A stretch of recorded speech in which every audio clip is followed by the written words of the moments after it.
women hold limiting beliefs because of that conditioning, because of what they've seen. You know, people say you can't be what you can't see. I believe that to an extent. Some incredible women are being what they haven't seen. You know, there are always trailblazers, and that is amazing. But broadly, it is true. It's much easier to tread in someone else's footsteps.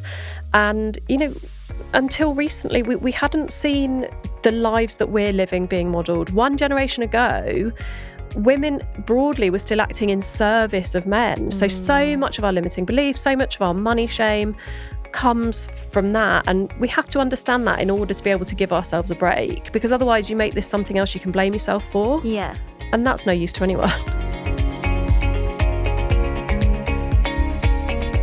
Hello and welcome to Women Wellbeing with me, Natalie Anderson. Today we are talking leaning into leadership, money shame, and unlearning anti-female programming with entrepreneur, speaker, and podcast host Nicky Denson Elliott. So sit back, relax, and get ready to join us in our conversation. I did a reel a while ago now where I put into Google George Clooney aging.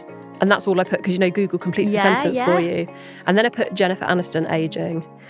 And George Clooney aging said things like, aging well, aging like a fine wine, what age is his wife? When I Googled Jennifer Aniston aging, all of the suggestions from Google. Were aging secrets, aging serum, everything to do about how she stays young looking. And I was like, this very simple exercise that I've just done is so representative of our issue in society and the way that we hold men and women to completely different standards.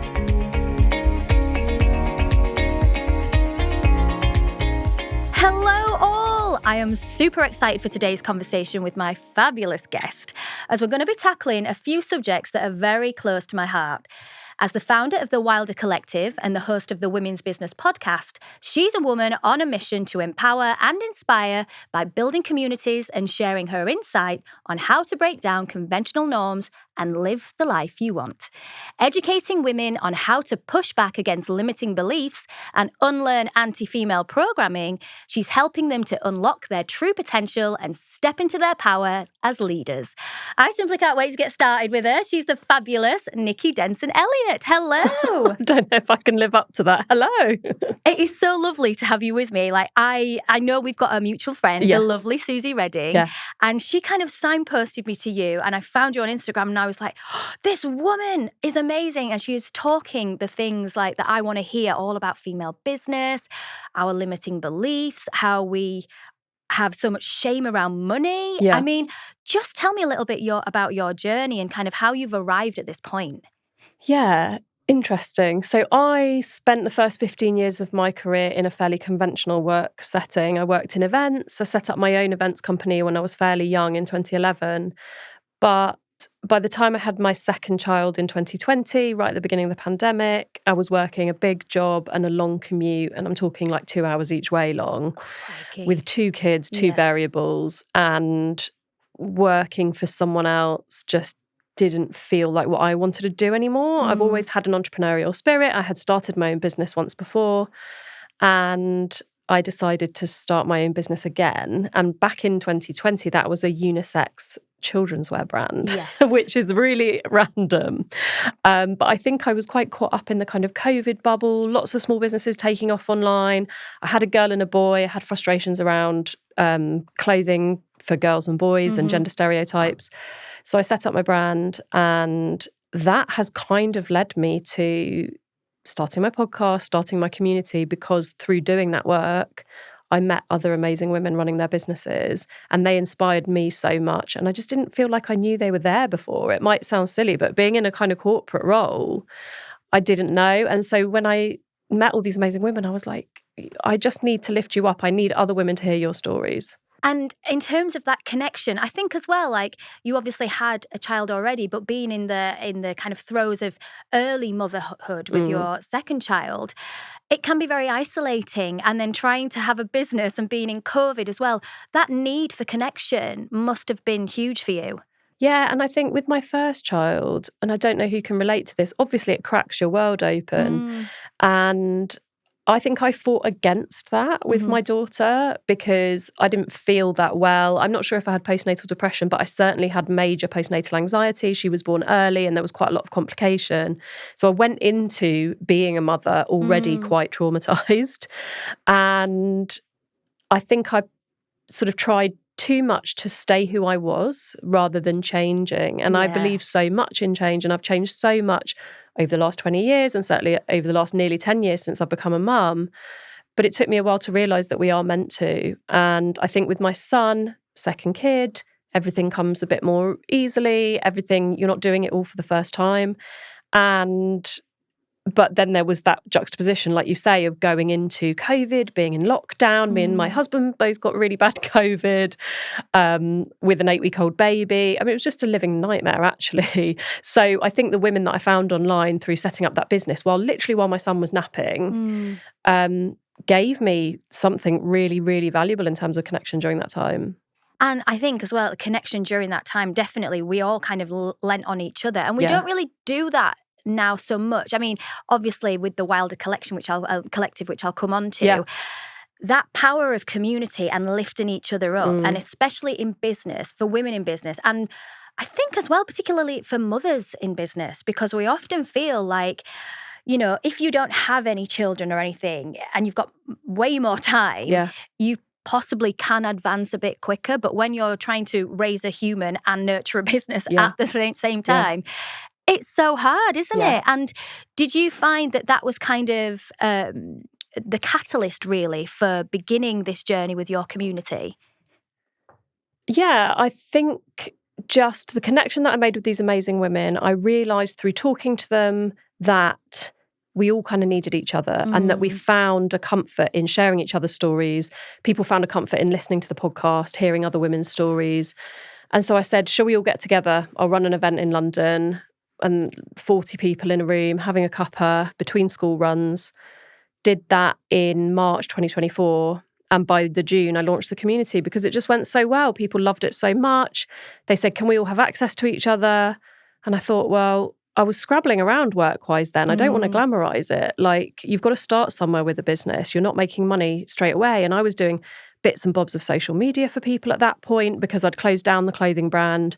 I was doing random bits of like VA work and I was not reaching my full potential in terms of my capability. And I saw the collective, A, as an amazing opportunity for women to connect with each other, and B, as an amazing opportunity for me to launch a scalable business. And I know we're going to talk about money for women, but you have to earn money for the work you do, and you're allowed to. And so it was a really nice moment for me of like, actually, I've got a scalable business model. This is something that has innate value that I can charge for without shame, and it offers women this incredible space. It's a win-win. Because as you say then, it's like, it was one of your posts actually that I saw that you were like, no, you can charge this much. You are worth this much. And it's fitting into that nice girl bracket of, well, if I ask for too much, they might think I'm a bad person, or we've played this, I don't know where it comes from. And I think this obviously leans into your anti-female programming of, you know, just explain that for me, that mindset. Yeah, so anti-female programming or internalised misogyny, whatever you want to call it, is an innate belief in women that we are less than men, basically. And so we judge ourselves and other women by really, really harsh standards. And that shows up in how we want to present to the world and how we try and stay young and try and stay relevant. And it shows up in how we judge other women, how we think they're being too visible or too much. So much of how women want to be perceived is about their own perception of safety. And that is a kind of innate biological need. It is deeply conditioned from birth and centuries ago. And so it's really, really hard to shake this stuff. So it's not any woman's fault if she judges other women or she holds herself to really high standards or she's a perfectionist or a people pleaser. And a lot of those terms will resonate for a lot of people, myself included. But it's just really, really harmful for women. It's just holding us back in so many different ways. And so through my work and my podcast, I started talking to women who run their own businesses, and I thought that's what the podcast would be. But because women are so nuanced and have so many layers to their stories, especially when they're mothers. And not everyone I speak to is a mother, but because I am, I'm a midlife woman and I'm a midlife mother, and that's the kind of people I attract. There's so many shared experiences.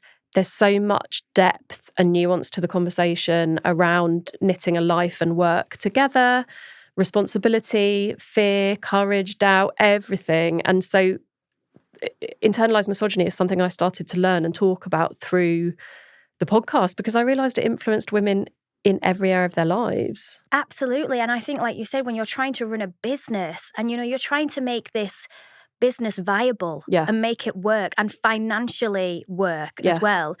And if you're not, and I hate saying the word brave because it shouldn't be seen as brave, but often it is seen as brave to go, if you're brave enough to charge, what you're worth. But that's probably how I'm conditioned a bit, actually, in that kind of perfectionist, good girl mindset of being like, oh, well, I don't want to exclude anybody, or I don't, I want it to seem really nice and fair. And you want to remain palatable. Yeah, exactly. All those things. And I know so many of our viewers and listeners will completely understand this, because a lot of our communities are probably, we spread across the same sector. And it will be the same women that have these fears of being likable, palatable, but you're equally going, but I need this business to work.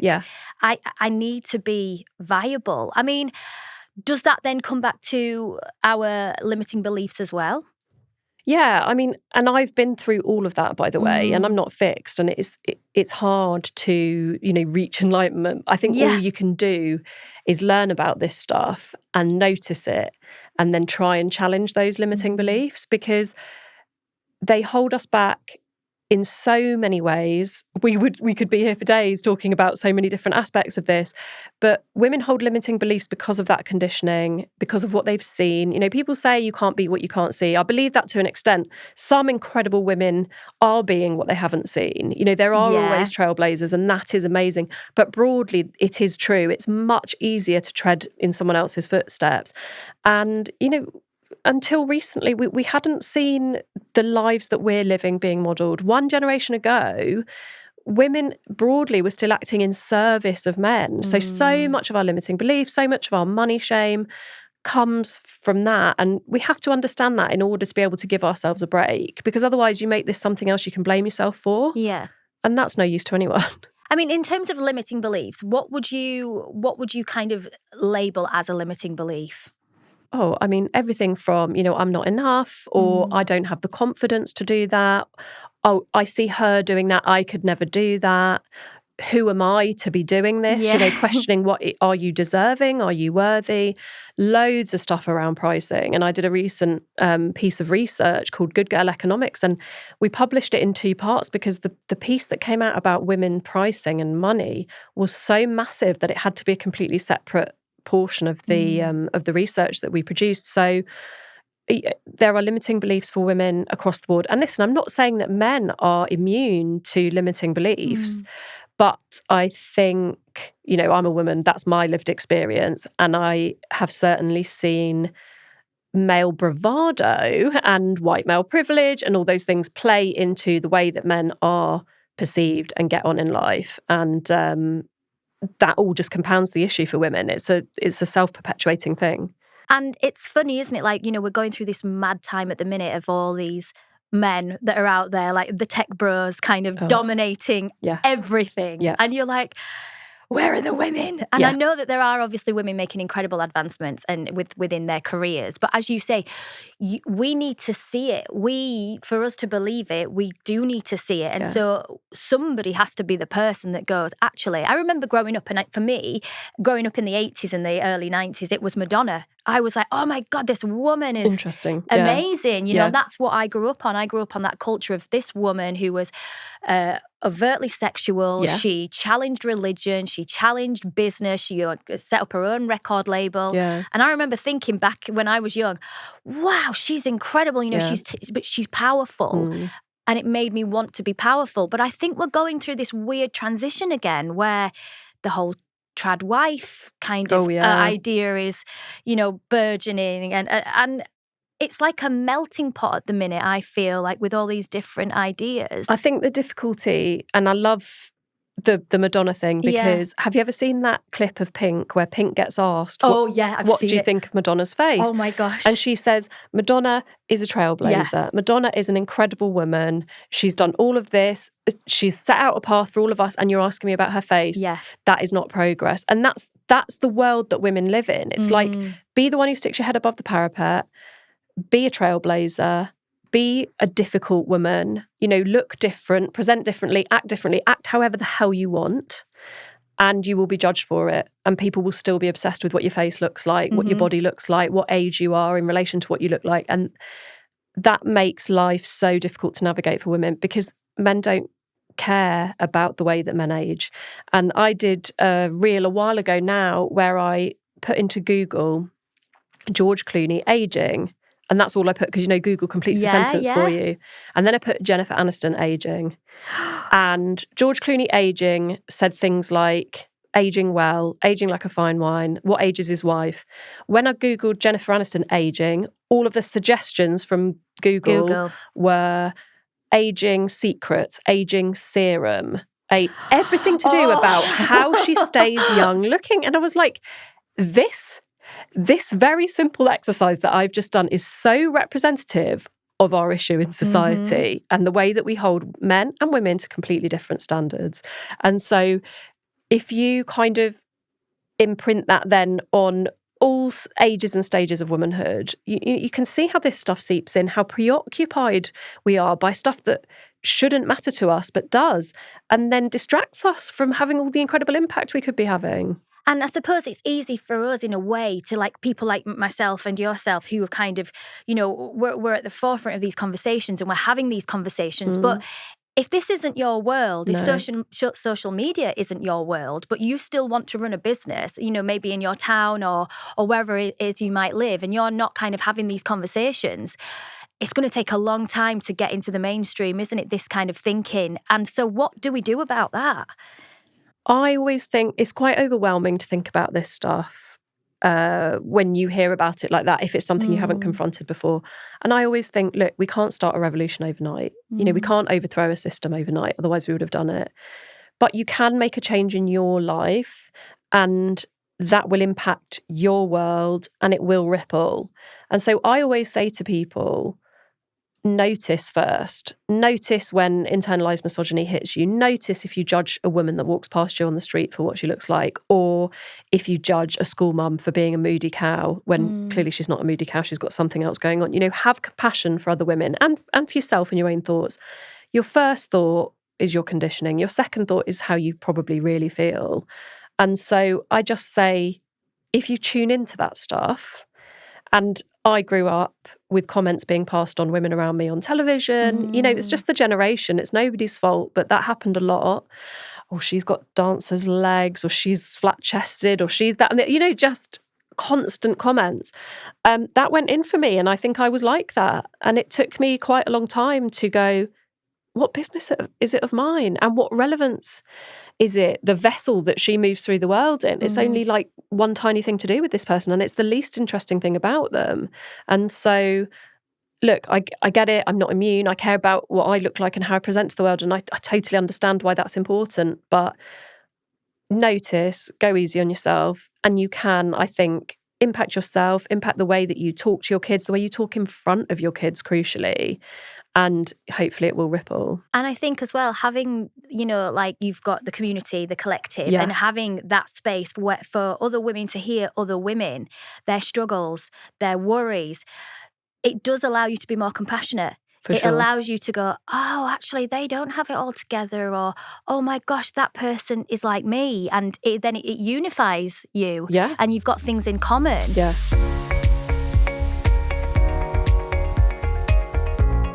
Just tell me a little bit more about the collective and kind of what it is and how women can be part of it. Yeah, it's interesting what you said there, because the collective is an online community space, first and foremost, separate to any social media or algorithms. It's on a platform called Circle. It's a private hosted platform. And there are various threads on finding freelancers, finding people to co-work with, sharing a win, sharing a thought. But like you just said, actually the most interesting threads in that community are things like, I think my kid might be neurodivergent and I'm struggling with X, Y, and Z, or I'm struggling to get my kid to sleep at night. Can anyone help me with X, Y, and Z? Or my dad has dementia. Has anyone have any experience? It's the real human experiences where women are willing to share them because it's a safe feminist space. And I do say it's for female founders, but I've sort of evolved that into saying it's for feminist founders because that piece is important. It's a safe space to share in reality. And I think, yes, lots of people come with business things, what do you host on? I need to do X, Y, or Z. But they do also come with real life problems and they know it's a safe place. And for me, that's even more than I thought it would be. That's just an incredible privilege that they feel safe to share those things there. And they get such warm support just rallying around them. They get so many responses, those kinds of posts, because the right kinds of women really do want to help each other. And like you said, beyond our, little echo chamber, I have experienced women pouring hate on me. The irony is those women are riddled with internalized misogyny and I know it. And that's what I talk about. There's no point in me telling them that. They're not there yet. Yes, I'm really grateful for the women in my world who do get it. And yeah, the collective is online and you can apply to join. And it's for female and feminist founders. Well, what I found really interesting, what you've just said then, and it was something that I put in my notes, that I saw a lady who was, she did a post, and I think you might have seen it yourself. It circulated quite a lot. She was breastfeeding her baby, and she was talking about Stephen Bartlett's Diary of a CEO. And she was breastfeeding her baby, and she was like, okay, so where are the women on Diary of a CEO who are doing what I'm doing, who are like raising a human, nurturing a business? Because predominantly his guests are all men. And, and more recently, they've had a lot of childless men talking about how to build a business. And it's like, well, that might be your reality, but for the women over here in this camp, you come back to me when you can build that same business when you're raising humans as well. And I think with what you're saying there, with those real human stories, it's seeing other women and having that space to go, oh, wow, so you're navigating real life, these real life issues. So if you can help me with this bit, I might be able to grow this bit. And I think, are you finding that as well? Yeah, I think people appreciate knowing that it's not a straight line for anyone. It's not clean and straightforward for anyone. It's messy, it's whole, it's complete. And by that I mean it's a complete picture, with the good and the bad and the ugly. And I think that's just really encouraging, because I think one thing that I don't like about sort of like girl boss culture is it continues to hold women to really impossible standards. And I just find it infuriating. And what you were saying about Stephen Bartlett there, I did see that. I think you might have sent it to me. Yeah, possibly. Sorry. No, it's okay. It's okay. I think that I often ask women on the podcast, how did you set up this business while raising humans? And some people will say to me, well, you wouldn't ask my husband that. And I'm like, well, I would actually. Yeah. But a lot of people don't. And the statistics back that up. I've shared this before, but there's a graph out there that shows earnings of different groups, and married men out-earn all other groups. They out-earn single men, married women, and single women. So that shows you, if married men are out-earning everyone, it's because of what is being held down at home, what opportunities are being afforded to them because of sacrifices made elsewhere. So often, you're saying come back to me when you've got a family. Often they might have one. Yeah. But they're still not having to worry about it in the same way. They're not carrying the same mental load. The level, the playing field is just so not level. And so I think that's just, really worth considering. And when I started my podcast, I wanted to talk to incredible founders. And those incredible founders happen to be women. Do you know what I mean? Not, this is only for women. Yeah. I think, mostly women listen to it. And that's another thing with conditioning. People think that content made by men is for everyone. People think that content made by women is just for women. Yeah. They think it's niche. But I am absolutely convinced that these are just incredible stories. I mean, my husband listens to it every week and he's like, oh my God, she was amazing. She was incredible. What about this? What about, and it's like, this is an inspiring story for anyone to listen to. It happens to be a woman's story. Yeah, exactly. And you just reminded me of something then, though, as you were talking. There's a scene in Little Fires Everywhere with Reese Yes. Witherspoon, and she's talking to her husband, and she's on about how she says, I had another child, basically, and you can do what you want because I sacrificed my career, Yeah. basically. And it just, as you were speaking then about that, married men being the highest earners. But again, when we get into that earning bracket, even money, that kind of brings me on to the conversation around money and how women feel so much shame talking about money. I mean, I love it. I'm like, can we talk about it? Bills, when we have to split bills and things, there's often a conversation where it's like, oh, it's awkward. I don't have that. I kind of don't have that filter. I'm like, no, let's talk about it freely because I think it's a really important conversation. Yeah, I'm with you completely. And I think that, money shame for women is real, and it's like generational inherited shame. Yeah. And, women couldn't even have credit cards in their own names until the 70s. I know. That's recently. So, of course, we're not as financially literate as men. Of course, we're not sort of talking about it in the same way. We attach shame to it. We, like I said earlier, we were still kind of in service of men one generation ago. And the more that women understand that money is not something that has emotion attached to it, that money is a tool, money is emotionless, the more you can do really, really good things with your money. And I've been through that journey as well when I started the community, almost feeling shame around owning the fact that you had to pay to be part of it. But now I'm like, I've put my prices up. I know the value of the community. I know what people get out of it. Both they get paid work out of it, but they also get amazing connection. They get that support. It's worth it. And being able to grow a business has given me the opportunity to pay other women to help me with some of my work. So I interviewed an amazing woman recently called Yinka Iwuola, and she talks about sending money on assignment. And she's like, she sends her money on assignment as a Black woman to fund a young Black girl's path for university, or she works with Black female founders as a preference.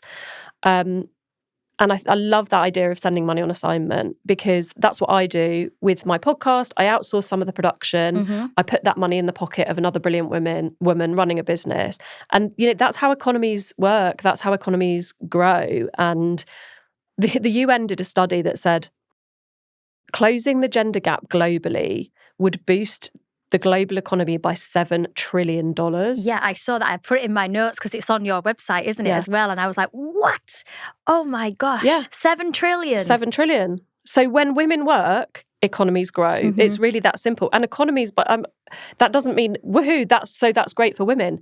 That's great for everyone. In general. And my feminism is so intersectional and it takes everybody into account. Everyone women doing better makes things better for everyone, just like all intersectional groups doing better makes life better for everyone. So there might be a handful of people who think, no, because I've been at the top of this pyramid and I don't want to, share that. Share it out, yeah. But there isn't, it's not a zero-sum game. There's no limit to what's available in terms of success. So, yeah, I mean, but women are held back from those opportunities because of so much of this conditioning. I mean, and also when you talk about opportunities in terms of investment and the funding investment and the gap there, I mean, oh my gosh, it is. I know there are certain kind of programs, a lot of the banks have got big programs for female founders.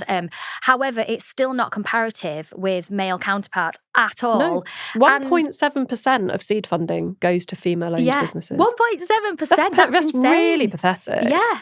And I mean, embarrassing. It is. And the thing is, though, I think, is there this goes back to the limiting beliefs. Is it that women that are starting businesses are afraid to ask for that money or don't know how to ask for that money? There's another area of business that I'm currently looking at for funding, and I'll be honest, I was like, I have no idea where to go for this. I've no clue what's available to me. I don't know. And is that on me, or is that just it's not out there? It's both. I mean, look, part of the reason that women feel so much shame around money is, like I said, they're not financially literate. They have not had education around money. So why would we and should we know about it? And the investment game is very male dominated, both in terms of investors and investment. And women don't necessarily know how to go for investment, and it hasn't been modelled to them and they haven't seen it. There's fewer female investors. A lot of female investors obviously invest in female-owned businesses, but there's fewer of them in the first place. When I had my clothing brand, I was looking for a while at getting investment, and I spoke to a friend of mine who is male, works at BlackRock, big investment banker, investor in various businesses. He was like, yeah, you're going to be pitching this to a lot of like white men in suits. And I said, okay, yes, I am putting my all into this business, but it will be balanced with my role as a mother. And he was like, yeah, don't say that. They don't want to hear that. All they want to know is what's the exit. And I think that's another thing that holds women back, because they're like, that is not a language I'm speaking. That's not actually like the real world.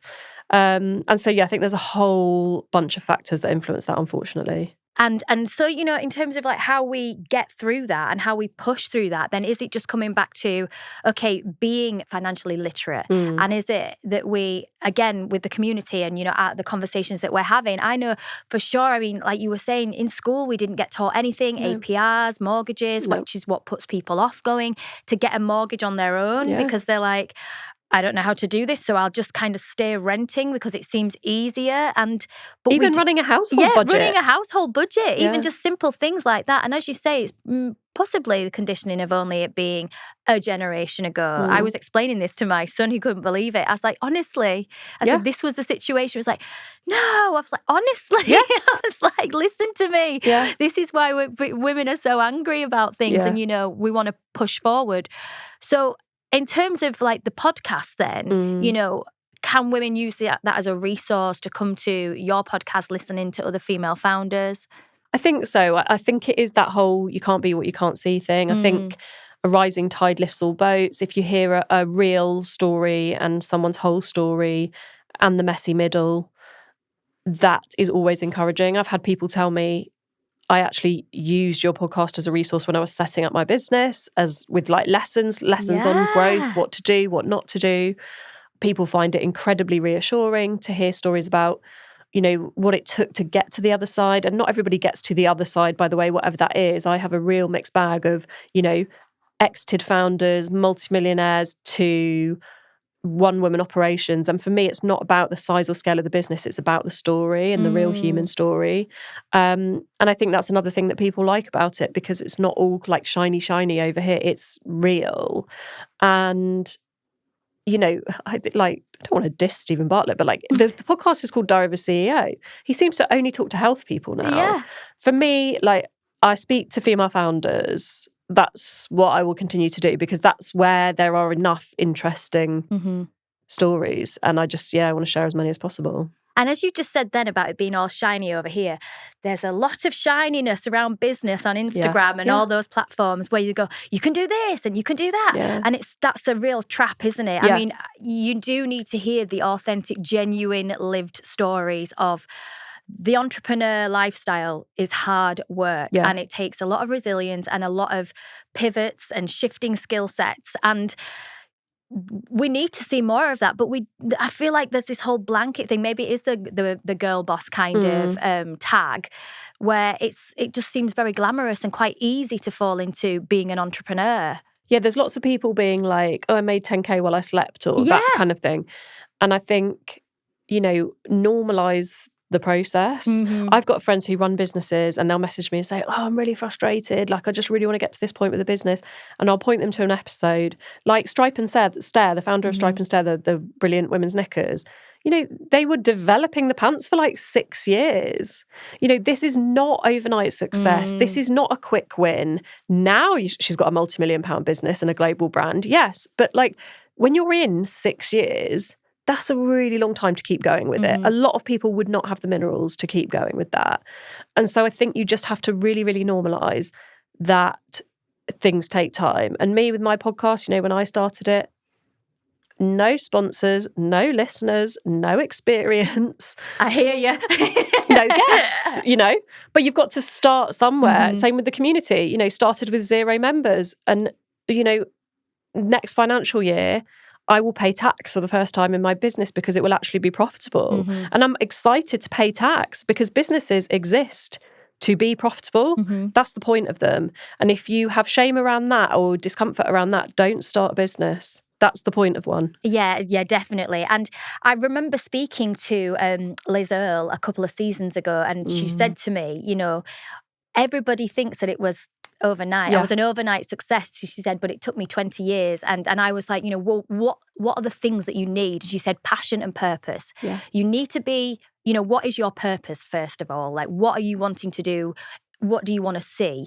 And then passion, because if you haven't got the passion for it, you just won't succeed, because the hours and, like you said, the minerals that it takes to run a business from nothing, and especially if you are getting setbacks or you're not finding that investment or you're not kind of, you're not in that privileged position.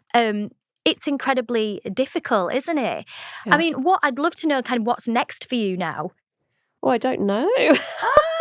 I don't know, because I'm very much a believer that, like, you can have a plan, you can have a 3-year plan or a 5-year plan, but you have to be really, really willing to deviate from the plan. Mm-hmm. And my path has, changed a lot over the last 5 years, 6 years. So I want to definitely keep doing the podcast. I've just hit 100 episodes, which was an incredible milestone. I want to keep growing the community. I genuinely think that it could be an incredible resource for female founders in the UK. I think we've got an amazing sort of foundation with our founding members, and really it's early doors. And then I run a live event for female founders one day in the room called Wild Alive that our friend Susie spoke at, and I do that once a year in October. So I really want to grow that into a movement. I think we've got a huge opportunity to give women the kind of event, women who run businesses, the kind of event that they need and deserve. Because I've been to events that have just really fallen flat for me, where I'm not being spoken to where I am in my life right now. And I've got wild, outlandish dreams. I'd love to present things. I'd love to do documentaries. I'd love to talk more about internalized misogyny. A book? I want to be a thought leader in the feminist space. I don't like the term thought leadership. Maybe it's a bit wanky, but I think that, we're talking about recent times and toxic masculinity and TERFs, trans exclusionary radical feminists. That is not me. I'm a very inclusive feminist, and I believe that feminism is not about being pro-women, it's about being pro-everybody, like we spoke about before. And I want to shout about feminism as a force for good. And that's like what gets me out of bed. My financial advisor asked me the other day, what age are you going to retire? And I said to her, I don't plan to retire, because I love my work and I want to find purpose in it. And I am so passionate about it and that means I need to do the kind of work that isn't the kind of work you want to retire from. So, this is what I want to keep doing. I don't want it to become a burdensome thing. I just don't buy that narrative. Like, don't get me wrong, that does come from a place of privilege. And I get capitalism. We need to have jobs. We need to pay the bills. But, I'm getting there. I feel like you're definitely on this path, and I could imagine in my head, I'm kind of just seeing it now. I was like, obviously, you've got Fern Cotton's Happy Place, and there's the festival and all of those amazing things. But we don't really have that for women in business. So it would be amazing to have something of that, that kind of collection of people coming together from diverse backgrounds and offering all kinds of resources to help women propel them forward. I could imagine you at the forefront of that. Oh, well, you've said it now. Yeah, we've put it into the universe. I think that's kind of what we're doing with Wild Alive. Yeah. It's on a smaller scale. We had 100 women last year. We'll have 100 women this year. But I'm happy with that for now. Bigger is not always better. And I always check myself on that stuff.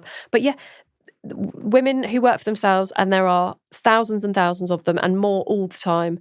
They add billions to the UK economy. They really, really matter. And they need spaces where they feel upheld. So it doesn't have to be mine, but there are plenty, and they need to seek them out. And I really do believe that a rising tide lifts all boats, and I really do believe that women thrive in spaces like that, and I want to create spaces like that. And if a woman was listening in now and she was kind of looking to start a business and was thinking, okay, but I do need some investment or I do need some help, where would you signpost them? Where would you tell them to go?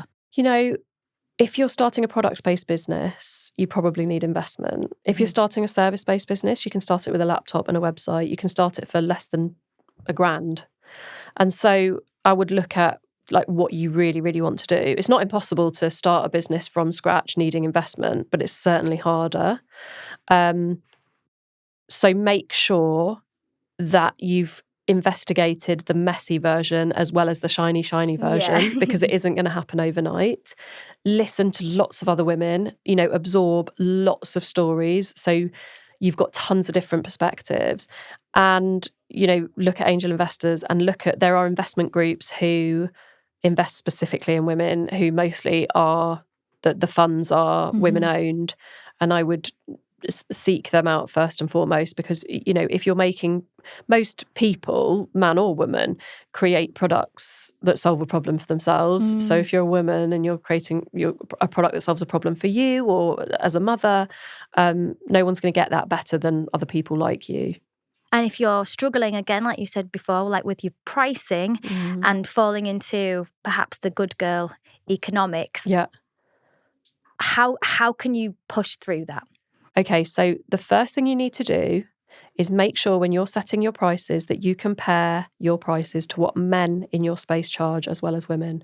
When we did the research, so no woman that I interviewed in the qualitative version of the research, when I said to her, how do you set your prices? She said, oh yeah, I look at what other people are charging roughly and I sort of go with what feels right. Right. And I said, do you compare it with what men are charging? Oh no, they'd never even thought of it. It's wild. So make sure you look at what men are charging as well as what women are charging and set your rates accordingly. Try not to price for safety. Yeah. And that came up again and again. Women are pricing with what feels safe and palatable, not with what actually would sustain them, what they need. They're starting off from the wrong place. So look at what you actually need in order to start a business that is either break even or running into profit in future years. You'll probably need to do some reading and some learning around, money shame. There's loads of amazing books, loads of amazing resources. Listen to podcasts, just absorb, because you have to push through that conditioning piece. Oh my gosh, thank you so much. Honestly, this has been such a brilliant and enlightening conversation, and I knew it would be. So I was so excited to have you. But we have, as always, run out of time. But thank you so, so much. Thank you so much. It's my absolute pleasure. Oh, thank you. If you'd like even more from Nicky, you can follow her on Instagram at Nicky Denson Elliott, where you're sure to get even more empowering advice and business content. You can also find the Wilder Collective at thewildercollective.co.uk, and the Women's Business Podcast is available to download wherever you get your podcasts. For more women's health and lifestyle, you can visit us at our website, thecapsule.co.uk, where you can also catch up with our previous podcast episodes by visiting the podcast page and subscribing to any of our podcast channels and YouTube. You can also drop us a message at our Instagram at @officialcapsule if you'd like to get involved on socials or put any questions to us or our future guests. As always, we do love hearing from you, so definitely keep those messages coming. I will be back next week with another very special guest, but today all that's left for us to say is goodbye. So it's goodbye from Nicky. Goodbye. And goodbye from me. See you next week.